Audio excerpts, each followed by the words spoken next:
ইতিহাস কখনো কখনো একজন সাধারণ মানুষকে অসাধারণ করে তোলে। এমনই এক বিস্ময়কর নাম ইখতিয়ার উদ্দিন মোহাম্মদ বিন বখতিয়ার খিলজি। মাত্র কয়েকজন সঙ্গী নিয়ে তিনি জয় করেছিলেন এক বিশাল ভূখণ্ড বাংলা। তরবারির ঝনঝনানি, অদম্য সাহস আর কৌশলী নেতৃত্বের সমন্বয়ে তিনি বদলে দিয়েছিলেন বাংলার ইতিহাসের গতিপথ। তার হাত ধরেই বাংলায় মুসলিম শাসনের সূচনা হয়, যা পরবর্তী কয়েক শতাব্দীর ইতিহাসকে নতুন দিশা দেয়। বখতিয়ার খিলজি ছিলেন খিলজি বংশোদ্ভূত এক তুর্কি সেনানায়ক।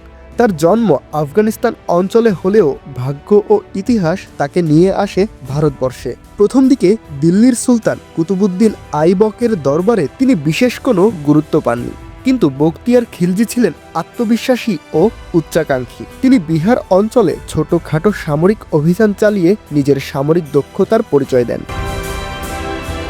1204 খ্রিস্টাব্দে বখতিয়ার খিলজি ইতিহাসের এক সাহসী অধ্যায় রচনা করেন। মাত্র 17 জন অশ্বারোহী সেনা নিয়ে তিনি আক্রমণ করেন বাংলার তৎকালীন রাজধানী নদিয়া। সে সময় বাংলার শাসক ছিলেন সেন বংশের রাজা লক্ষণ সেন।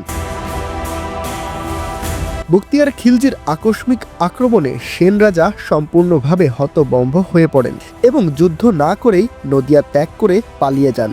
এই ঘটনা ভারতীয় উপমহাদেশের ইতিহাসে এক অবিশ্বাস্য সামরিক কৌশলের দৃষ্টান্ত হিসেবে বিবেচিত।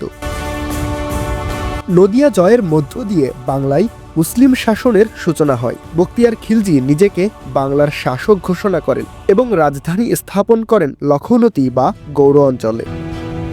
তার শাসনামলে বাংলায় প্রশাসনিক সংস্কার, নতুন শাসন ব্যবস্থা এবং ইসলামী সংস্কৃতির বিস্তার শুরু হয়। মসজিদ, মাদ্রাসা ও নতুন নগর গড়ে ওঠে, যা বাংলার সামাজিক ও সাংস্কৃতিক কাঠামোয় গুরুত্বপূর্ণ প্রভাব ফেলে। তবে তার জীবন ছিল স্বল্পস্থায়ী। তিব্বত অভিযানে ব্যর্থতা ও অভ্যন্তরীণ ষড়যন্ত্রের কারণে 1206 খ্রিস্টাব্দে তিনি নিহত হন। যদিও তার শাসনকাল খুব দীর্ঘ ছিল না, তবুও তার কৃতিত্ব ইতিহাসে অম্লান হয়ে আছে। বখতিয়ার খিলজি শুধু একজন বিজেতা নন, তিনি ছিলেন ইতিহাসের এক দুঃসাহসী পথপ্রদর্শক। অল্প সৈন্য নিয়ে বিশাল সাম্রাজ্য জয় করার ঘটনা তার সাহস, কৌশল ও নেতৃত্বের অনন্য দৃষ্টান্ত।